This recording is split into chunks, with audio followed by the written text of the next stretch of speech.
Coming up on today's show, we'll tell you a storyline about the Falcons training camp that no one is really talking about.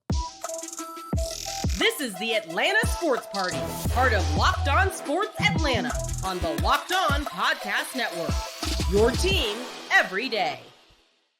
Welcome into the Atlanta Sports Party, your home for the best Atlanta sports talk. It's local insight you can't get anywhere but right here at Locked On. I'm your host, Tenitra Batiste, and alongside me are Jarvis Davis and Maria Martin. The Atlanta Sports Party is part of the Locked On Podcast Network, your team every day. So, obviously, SEC Media Days this week, a whole lot coming out of the Dallas metro area. We'll talk about that. And also, we got some teams wrapping up the first half of their seasons, but what do the second halves of those seasons look like for them? We'll talk about it. But first, we also want to take you to Flowery Branch because it's starting to smell, look, and feel like football. So, Jarvis, we are officially 1 week away, one little week away from the Falcons training camp. Can't believe the start of training camp is already here.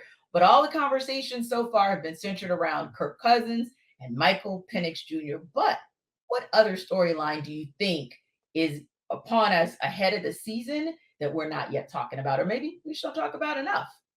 I think it's got to be Tyler Allgeier for me because I feel like this is the running back who can add some real value to this offense. When you talk about the type of player that Bijan Robinson is, I know he's a heavy volume guy. You can turn around and hand it to him 20 times a game, but when you look at his stature, like that still matters to me, and you look at the type of guy that Tyler Allgeier is, that punishing type of guy, that second that counterpunch to Bijan's speed and power and all that stuff. I feel like he can be a valuable weapon in the second half of games when Bijan has been chopping everybody up, and then you got this guy that just coming right at you, and he's searching for that contact and trying to get to that next level to those linebackers and then those safeties as well. So I feel like Tyler Allgeier is the type of guy that needs to be talked about more because the Falcons went out of their way to say, hey, man, we're going to use you. When Raheem Morris came in, that coaching staff said, hey, we're going to use you. You're going to be a part of this offense. So I feel like his name should be talked about just a little bit more. I get the whole Drake London, Kyle Pitts, all that stuff. But let's understand what Tyler Allgeier brings to the table. The dude is an asset. Yeah. What about you, Maria? What's that one storyline for you where you say, you know what? I don't think we talk about that enough. Yeah, I think it's the same line of thinking for me, actually, which is kind of annoying, Jarvis, because I wanted to pick something different. Right, but I will take it, right. But we're on the same page, so that's great. I will take it a step further, though. I think one of the things that I'm most interested in seeing is how they utilize Bijan Robinson. So I am looking at those running backs a ton because of what Tyler Allgeier was able to do. Last year, he outshined Bijan a little bit, especially as the season grew on. His numbers were better. They were being able to use him a little bit more. But keep in mind, it was Bijan Robinson's rookie season, and I thought that he lived up to expectations in being drafted as high as he was. But I think the plan for him will change slightly with this coaching staff. There's been comparisons to Christian McCaffrey and how they're going to utilize him. Well, I think that's going to be really fun. And I think one of the things in life is you play to people's strengths instead of making them do too much or take on too much that is outside of their strengths. And I think that that's exactly what this coaching staff is going to do with Bijan Robinson, play to the kids' strengths. So the running backs in general, we talk about them a little bit, but you're right. The quarterbacks have outshined that conversation. I think that it's going to be a very, very fun position group to watch in training camp. And you can expect the two of them to bounce off of each other even more this year. Yeah, and Maria, we talked about that on the Atlanta Football Party as well, because my guy in that conversation is Avery Williams. But for today, so sticking with that running back core, but for today, I'll say the story we don't talk about enough is probably what's going to go on with Caleb McGarry and the pass protection. I don't think we talk about that enough. Now, granted, I agree with talking about and Penix way too much and talk about what this passing game is going to look like for the Falcons. So I don't want to focus more on that piece, but I want to focus on something that I was talking to my little nephew about yesterday because he's more basketball. He doesn't really know football. So I said, you know how we talk about basketball IQ? There's a group that has to have IQ higher than maybe anybody on the field, and that's the group of O-linemen. So they're the guys that watch out for the quarterback. They're the guys that have to know where the gaps are going to be for the running back before he even sees the gaps. In this case, That's what I'm going to be looking at. I don't think we talk enough about, yeah, Kirk Cousins could come back and be Kirk Cousins if there's protection that allows him to be that. So that's the storyline for me. I think you make a great point, T, because when you think about it, like Kirk Cousins has what 4,000 yards and 25 touchdowns. That's nothing. Like he's been Mr. Consistency. Except when you get into the playoffs, that's a whole different story. But just talking about regular season, he can Mhm. spread it all around the yard. But if Caleb McGarry doesn't show some type of improvement, if they aren't able to establish the run enough to Yeah, where he can buy exactly. himself some time with the offensive coordinator Zach Roberts can buy himself some time with play action and all that stuff. Of course, that stuff can be in there, but if you're talking about 5-7 step drop straight back on first down, which is not out of the norm. If you're running that, 11 personnel and have 3 wide receivers on the field at one time, that's the question that has to be answered, and it's going to have to be answered really quickly. Yeah, yeah. Yeah, I think that the good thing about the offensive line is that there's a lot of experience there. And so to lean on that, I think is really important. And all of those guys have praised Kirk Cousins to this point, too, about just being somebody who can be a plug and play quarterback. It's nothing like, there's a rookie quarterback and there's new conversation that needs to happen, a new chemistry between the offensive line and the quarterback. It's very seamless, and Kirk's not shy. He'll tell you exactly what he needs and what he's looking for from guys. So I think the veteran leadership on that offensive line is really what's going to have to carry these guys a lot of the way. Now, granted, we were very surprised by Matthew Bergeron last year, and I think continuing to grow off of what he was able to put up in his rookie campaign is important. But Tenitra, you make such a good point, and really everything starts and finishes at the line of scrimmage. So those guys are going to have to be ready. Yeah, and there are also some storylines that I know we think about, or position battles that we talked about. And there are some obvious ones that we've talked about throughout the course of this offseason, if you will. But maybe tell me, Maria, a position battle that you hope maybe hasn't been a storyline, but maybe it becomes one. I mean, I feel like this is the storyline, but to me, this is the one that I'm looking at. I'm looking at the cornerbacks because we know AJ Terrell is going to be your guy. I personally would like to see more out of AJ this year. I think he's capable of a lot more. But when it comes to that second cornerback spot, you saw split reps between Clark Phillips and Mike Hughes last year, and both of them heading into their second season with the Falcons. Mike, obviously a veteran in the NFL, though. That's going to be a very fun position battle to watch, and it's not sold on which one will be the one opposite AJ Terrell either. So I like the cornerback group. I don't think we talk about that. You talk about not talking about something enough. The cornerbacks, shine all the lights on them. I think it's going to turn up in training camp, and it's going to be fun to see who comes out as that second corner. Yeah, and if I may add to the start of what you said, Maria, I think when we talk about it, sometimes we talk too much about, hey, who's going to be that guy who gets to be opposite AJ Terrell? But you made a great point in the beginning. What about AJ Terrell? Yeah. Like, he's like the subtitle of that position battle because we still haven't seen that greatness that we saw that first season. We're still kind of looking for that greatness to return. So yeah, I just wanted to kind of co-sign on that because I think we talk about the position battle on the other side of him without maybe giving enough attention or credence to, and AJ, what are you going to do on your side of the field? So Jarvis, what about for you? Maybe a position battle we haven't talked about too much, or even one that you just hope to see? I want to see Oh, no. Braylon Trice take Lorenzo Carter's starting spot. Wow. I feel like, I know they said hope. The questions said hope. I hope to see, because I feel like he has the necessary tools, right? Obviously, it's going to be an adjustment period going from college to the pro level, right? The level of skills that you face in college is totally different from the NFL, and essentially, a lot of people liken it to take the best left tackle that you faced in the Pac-12 last year, Mr. Trice. That's every week in the NFL. So I think that is something that I would love to see, though, because I feel like it's something there with him. I said it since the Falcons drafted him. I feel like this dude can really do some good work in the league, specifically for this team in his rookie year. And I would just love for him to sit up here and just come out here starting next week, and unseat Lorenzo Carter. Like, unseat him and say, man, this is my starting spot. I'm starting. I'm going to be on the field first through third down, and then you come in and spell me when I'm ready. Right. So the I'm trying to battle start that stuff. Y'all see I'm what I'm doing.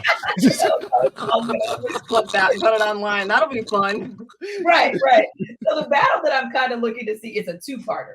It's sort of Grady Jarrett 2024 versus Grady Jarrett before the injury. I'm kind of looking to see what that battle is because I know Grady wants to come back and be himself, if not better, but also the battle for who goes in for Grady when Grady's not on the field. So is that going to be, according to, of course, the depth chart as it's listed today, is that going to be Rook Arorojo or is that going to be Taquan Graham? I want to see if this is going to be Rook saying, hey, it's my job.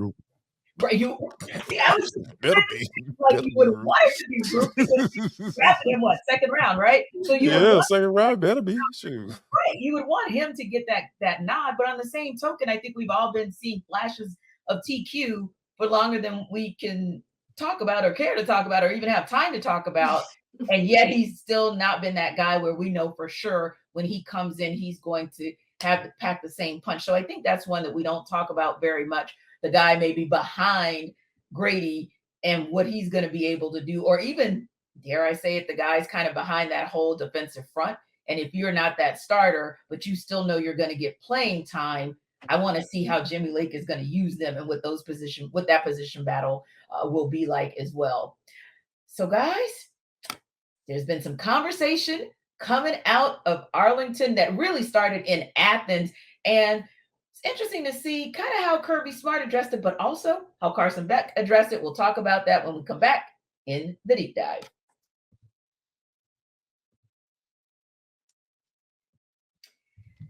This episode of our Atlanta Sports Party is brought to you by Game Time. So Game Time, of course, is an authorized ticket marketplace of Major League Baseball, which makes getting tickets faster and easier. Prices on the Game Time app actually go down the closer it gets to the first pitch with killer last-minute deals, all-in prices, views from your seat, and their lowest price guarantee. Game Time takes the guesswork out of buying Major League Baseball tickets. So priority tickets, last minute deals, that's what you're looking for. Save up to 60% off. You can buy them not just for sporting events. Of course, we know the Braves are coming back tomorrow for the second half of the season. They're going to host the Cardinals as well as the Reds in a 6-game homestand. You might want to get tickets for that last minute for concerts, comedy, and theater as well. Also, zone deals. You can save even more when you choose the section, but you let Game Time choose the seat. So download the Game Time app, create an account, and use code LOCKEDON for $20 off your first purchase. Now, terms do apply, but again, create that account,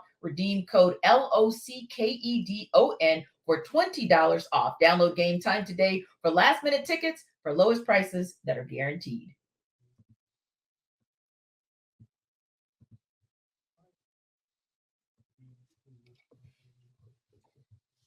So, guys, the conversation surrounding Georgia football players and what they're doing when they're off the field has come back to the forefront, right? It's surfaced again, Maria, because we, of course, found out that Smil Mondon and Bo Hughley were both charged with misdemeanors last weekend that included reckless driving. So, of course, we knew there would be some conversation at some point about that for SEC Media Days, whether that was at the podium, offline, or what have you. And I want to give you a quote first, starting with Kirby Smart. He said, "Our Classic City collective for over a year has been substantially fining guys for those things. That's not something that's new. That's something that's been ongoing outside of my jurisdiction that they decided to implement and have done for a considerable amount." So for you, is Kirby doing enough to punish his players when they're arrested for traffic violations, or do you need to see more? Well, first things first is that, last year, this is what a lot of the conversation was around SEC Media Days with Kirby, and rightfully so, because the deadly crash happened in January that involved 2 players and 2 staff members. And then ever since then, over 20 different players have had arrests or citations with issues with driving. So clearly it is an issue. And I don't think that anybody, including Kirby Smart, says that it's not. I happen to be the only person to ask Kirby that on the side. He wasn't asked that in the main room. I was the only one that asked us in our breakout rooms, and he gave me a really good answer. Although a lot of people don't think it was sufficient enough, I thought it was fine. He straight up said the players embarrassed the program. It is not the standard of Georgia football. His main concern is safety for his players and the community. And for me, there's punishment. I think I've discussed this maybe the last episode that we had. There's punishment happening that we can't see and that he is not discussing. And I think that's something really important for everyone to keep in mind, because we live in a time where everyone wants all information all the time. And I think in football programs, sometimes there's things that are left unsaid. He's never backed away from it. He's never shied away from it. He's always been very vocal about it, especially if you ask him. Just no one really wanted to, I guess, except for me. So that's a football party, but go ahead. Yeah. Well, his answer to my questions on Twitter, if anyone wants to go look at it. But, those are important questions to ask, because it is an issue at the University of Georgia and it's not getting fixed. And it is going to take guys like Carson Beck, one of the leaders, one of the faces of the program, speaking up and saying, this is not how we roll. This is not what we do. This is not who we are. It's going to take more of that. Even Malachi Starks told me the same thing. It's coming from within, and the players have to hold each other accountable. There hasn't been enough of that. And I think that they're owning that. And so, I guess this is to be seen. If there's more and more of it, then there's going to be a lot more to be answered for, but it has to be under control at some point, because right now it's not. Yeah. And I think that's so huge. I want to just pause there for a minute, Maria, because of course we do the Atlanta football party on Tuesdays, and we decided to do it after the press conference because we thought that question was going to be posed. I mean, we were like waiting with bated breath. Sure. And Jarvis, along with Brian Gephardt and I, listened to the entirety of the press conference, and we were baffled as to why no one asked. And so glad to hear or get confirmation for our audience that you did ask the question, because we said somebody locally has to ask that question in a side conversation, like a one-on-one, because it's a legitimate question. But I also wanted to just point out something that we felt like as well, and Jarvis, chime in here too, but you can't tell everything. This is a world that wants to know everything, but some things need to remain in the family. And I also think that he did allude to, both in talking to you, both in what Carson Beck said, or even his answer there, he said they've addressed it. So I think you're starting to see those leaders like Malachi Starks, like Michael Williams, like Carson Beck, start to take the reins, almost like, what would I say, Jarvis, like a players only meeting, if you will, to say, hey, he can say what he's going to say, but we're going to be the ones to really dictate how this goes. Yeah, I think it's a matter of people wanting to see people go through moments of embarrassment and feeling like that's the best way to learn, which I don't even understand that line of thinking, so I won't even speak to it. But I think overall, to answer your question about Kirby doing enough, yeah, I think he's doing enough. He's actually kicked a guy off the team, Sensiva. He's been Sensivan. He said it himself. He's like, I don't think anybody has been kicked off a team for a traffic violation. Like, think about that. Like, that makes it's just like a parent. Like, if my daughter disobeys me when I tell her to do something and she starts doing something else, oh, you're not my daughter anymore. Like, no. And I know people talking about parent that's different. No, not necessarily, because when you allow your child to go off to college to play for a coach, there is a sense of father son relationship going on right there. If the coach is any good, and we know Kirby Smart is an excellent coach, so you have to have that coach that has their best, has the that thinks and does things and makes decisions that are going to be the best for that particular kid. And when you are out there like that and you understand this kid, somebody just made a mistake, and people want to have fire and brimstone preaching. Oh my God, get him out of here, get him off the team. Oh, he's a really good player. That's why he's not. Yeah, that happens. But in this particular situation, Kirby has to make these decisions that people aren't going to agree with. And I feel like he's been doing that. He's, like you said, he talked about Marcus Roseman Saint. He suspended him last year. He said, I didn't tell y'all that, but you found out after the fact. And you should be okay with that. I am doing something. He said, I think they say 160 conversations that they've had as a team. They've been documenting everything that they've been talking about when they talk to these guys about this stuff. So yeah, like when you're talking about 18 to 22-year-olds, and yeah, you can have everything in place and can do everything you possibly can to make sure that kid or these young adults don't make bad decisions. But guess what? They still gonna make bad decisions. You just Yeah. make sure you have everything in place, so you won't be looking crazy. When you have something like happened back in 2023, when those two one of the employee and a player passed away. So because at the end of the day, he has to go to bed at night knowing whether or not he did enough. So I feel like people kind of take that out of the human being effect, because I'm sure that affected Kirby Smart. I'm so sure that affected him to a way that he probably doesn't really speak on, because it's not for everybody else. And I think that sometimes when it comes down to this punishment, it's not for everybody to know.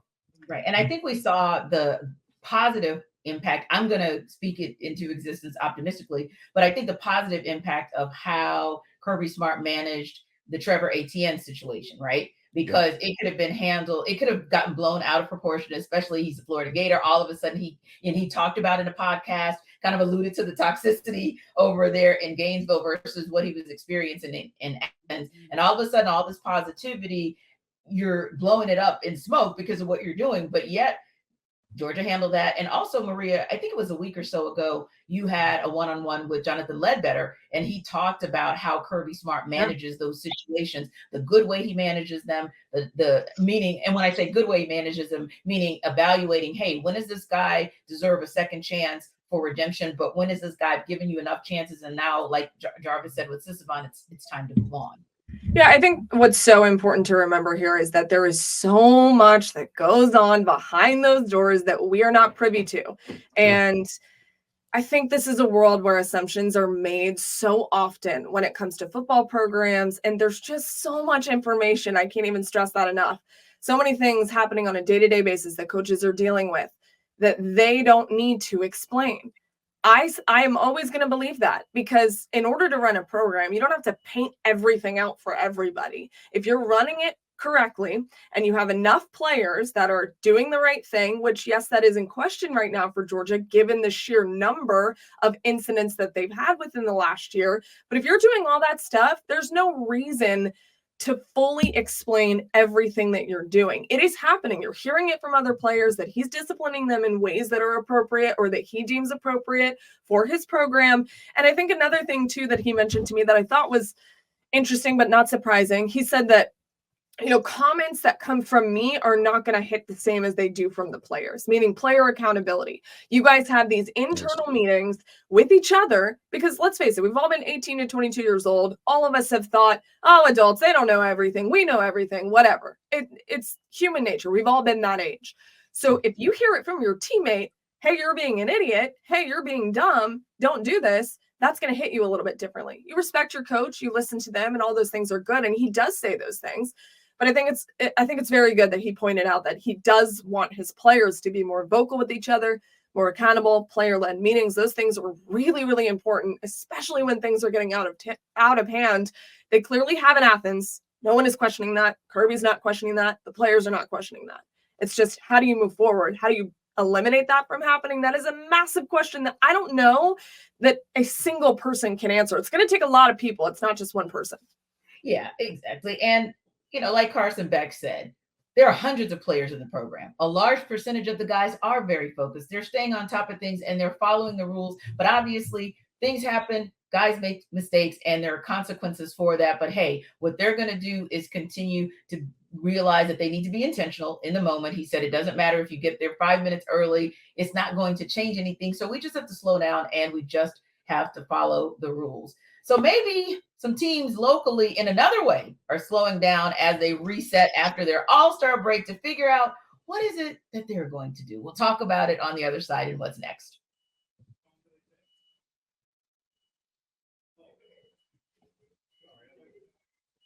Locked On Sports Today is a free 24/7 sports streaming channel program for you every day to bring you the biggest stories without all the noise. Locked On Sports Today brings you can't miss analysis, opinions, and news, streaming 24/7 on YouTube or the free Amazon Fire TV channels app, part of the Locked On Podcast Network, your team every day. So, Jarvis, we're going to go around the metro, but we're going to stop in Vegas really quickly because, of course, Zachary Rissache is there for Summer League. And Summer League officially kicked off for the Atlanta Hawks last Friday against the Washington Wizards. What did you think about his play? What do you think about his play so far in summer league? He's fine. He's showing a little something here and there. He's Yeah, fine. he's fine. Like, do I feel like, oh man, I see why the Hawks drafted this dude? No, I haven't felt that way, but I haven't said, man, this dude is absolutely awful. I haven't. So, I'm kind of, I guess I'm taking an optimistic view. If from a Hawks fan standpoint, like, oh, okay, he's not awful. He played better than Alex Sarr, who had just had an offer game. I can imagine if the Hawks would have drafted that dude and he had that type of game. Oh my gosh. But I think overall it's been cool. I said I expected him to play better than Alex Sarr, and he went out and did that. So hey, it's a win for Mr. Risache. Oh, the accent. That was so Yes. great. Yeah, for me, I mean, you already brought up Alex Sarr. Whenever I saw that stat line come through my phone, I was thinking, oh man, Hawks fans would have been losing their mind. Can you imagine? And rightfully so. Granted, it's just summer league, but my guy, that's not good. And in terms of Zachary Risache, I think if anything, it's showed you more that this is going to be more of a project than maybe people anticipated, and not in a negative way. Not saying not saying this was the wrong choice or whatever. It's just this is going to take some time, and he does need to be developed. And I think that that's what I've seen so far. And he even admitted, there's going to be a slight adjustment period going from the EuroLeague to the NBA. It's different things, 3-point lines backed up, blah, blah, blah. You saw that. I mean, he's going to get more confident in his shooting. It's one of the things that he is really good at, So for me, it's just, he's fine. I'll echo that sentiment. But to me, I just think that you're seeing in a very timely manner, this is going to take some patience and some time, which I know not a lot of people have with the Hawks, which I understand, but that's just what I've seen from him. And you just hope that he's okay, because of course he had to sit out that Lakers game because of the contusion. So there's that. But I think you got upset by that, by the way. I was so upset by that, by the way. I was just like, man, come on, what are we doing? Like, can the man play? Don't stand up, sacrificing my sleep. I need you to play, sir. Well, out of an abundance of caution. But mostly I think we all agree that his play so far in Summer League is a reminder that not just Risache, but this team as a whole is going to be a developmental project. And so everyone should get themselves mentally prepared that likely is going to be what the 24-25 season is. So be patient. Where you may not have a little bit of that kind of patience, Maria, is with the Braves and the Dream. These are both teams in our sports pantheon that are heading into their second half of their respective seasons. Let's start with the Braves. They ended the first half winning 6 of 10, not bad, but they won the series against the Padres to wrap up before the All-Star break. They're 8.5 games back of the Phillies in the NL East, and of course, are still at the top of the wild card race in the National League. But as they begin the second half with the 6-game homestand against the Cardinals, against the Reds tomorrow, what are your expectations for this team in these final 67 games of the regular season? I expect them to turn up the heat big time. This is the team that has shown you signs of stringing it together. They were the most dominant team in baseball last year. There was no question, on a consistent basis. They have not been that this year. I think once you turn the corner, you're going to see a very different team. May not be it right away, but I do think that this team is different in the sense that I think it's going to surprise quite a few people. By that, I mean, I think they're going to make it past the first round of the playoffs this year. I really do. I think this is the year. And the reason why I say that is because there's been different levels of them putting it together. And I think at some point, all of it's going to come together at the same time. I can't tell you exactly when that's going to happen, but this is a really good baseball team. And I think just because they're 8.5 games back of the Phillies, sometimes people forget that. And sometimes people forget that they still are one of the best teams in baseball. And that's important for people to remember heading into the second half, that gap is so large in the division, and it will be okay if the Braves do not win a 7th straight division title. It's going to be really sad. We haven't talked about this in a long time, but guess what? The break might be nice. It might be nice for them. It worked out for the Phillies. They turned a corner and got hot at the right time. Baseball's all about who can catch fire at the right time. I think it's going to be this Braves team. So I'm really excited for the second half of the year. Yeah, more than any sport, this might be about, catching fire at the right time and they, like you said, they've seen it in their division twice. Saw it with the Phillies, saw it with the Nats a couple seasons ago as well. Maybe it's the Braves. Oh, yeah. Around Jarvis. I believe. Like I believe in the children. No, I'm sorry. Oh, I was like, where are we going? Here we go. Buckle up, everybody. No. So follow me here. Alex Anthopoulos. Okay. I believe in Alex Anthopoulos. Yeah. I feel like the Braves can do exactly what Maria just talked about. If he goes out and go get a corner outfielder, go get somebody. Yeah, they got to answer the outfield, that's for sure. Yeah, let's go get somebody. The Adam Duvall, Eddie Rosario, waiting around to figure out. No, man, we ain't got time for that. We lost Ronald Acuna Jr. Go get somebody. I ain't saying to replace nephew Ronnie, but go get somebody who's comparable at least. Like no, Eddie Rosario is not gonna work. I'm sorry, he needs to be DFA ASAP. Soon as this trade deadline is see, I'm up here get rid of folks. It's y'all fault. But yeah, like it's really time, y'all. I believe if Alex Anthopoulos goes out and gets a dude that can get this lineup a little bit more pop, I feel like the Braves will be right where Maria was talking about, ready to compete, maybe potentially to go on and get another World Series without my boy. Dang, that'd be so. Yeah. At this point, I feel like it would be really hard to win the division. Not saying it's not possible. I mean, there's so much baseball left, and we've seen that happen before. I mean, look at the 2020. I always talk about it, but the 2021 World Series Braves were like dead and gone at the halfway point of the year, and then they won the World Series. So there's a lot of possibilities when it comes to baseball. I just think this Phillies team reminds me so much of what the Braves did last year. They are so good. That is a very good baseball team. Yes, and so I think 8.5 it's such a large gap, and I don't anticipate them to drop off. I think the Phillies would have to do something super drastic in order to totally close that gap. So I don't know. I don't want to say it's lost because, again, so much baseball left, but I think that part's going to be hard. But I think the break might be nice. They tried to figure it out the last 2 years. How do we get past the first round? They did so many different things. They did the sim games in the second time around, and now it's like, all right, another one of those things worked.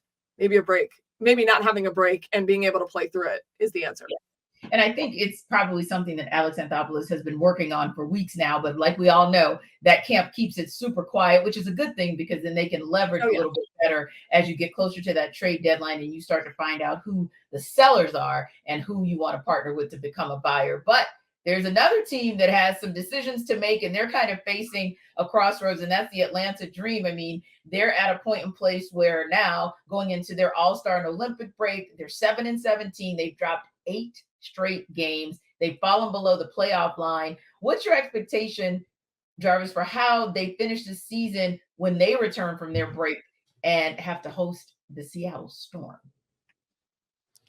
Well, my expectations for this team is kind of indifferent because they just from the going through so many coaches and hiring and firing coaches, leaving right before the season to go take a college job and have to do interim coaches. It's just been. I want to see some stability. That's my expectation for the Atlanta Dream going forward. Can we get some stability? And another question that needs to be answered is Tenitra Wright the coach to head into the future? Because as of right now, she's a 400 coach. Is that acceptable? They need the Dream need to decide what's acceptable as far as the resulting, the product that's being put out on the court. So yeah, that's kind of where I am with the Dream because I love the Dream because my daughter has a poster of Ryan Howard above her bed, and she loves Ryan Howard, and she looks forward to taking to the games and everything. So I feel like I want to get on board with the team, but just from a sports standpoint, hey, we gotta put a better product out on the court. Yeah. I want to see signs of life. I just want to see some signs of life, please. Mm-hmm. We headed into the season with the Dream having really high expectations. They had such a good year last year. They have a really good roster. They added some pieces that I thought made a lot of sense for this team. And even now, you look at them on paper, they should be way ahead of where they are. I mean, there is no question. There's no arguing that. And having lost 8 straight, they just seem so lost. They're losing, but they also seem lost collectively as a team. And it's tough because I really love Tanisha, and I think that she's brilliant. Sometimes things just don't work out in certain scenarios, and I'm still hoping that it does work out for her here. It's just you do have to look at the wins and losses and the way that the team is going this year. And that's a tough conversation that's going to have to be had, especially if it continues the way that it does in the second half of this season. I just want to see some kind of a life. This team is way too good to be doing what they're doing right now. Yeah. And the reality is, especially in basketball, maybe more than any other sport, players don't get fired, coaches do. Yeah. And like you all said, Tanisha is brilliant. She is a dog. She's accustomed to going at 110% every single play, every single game.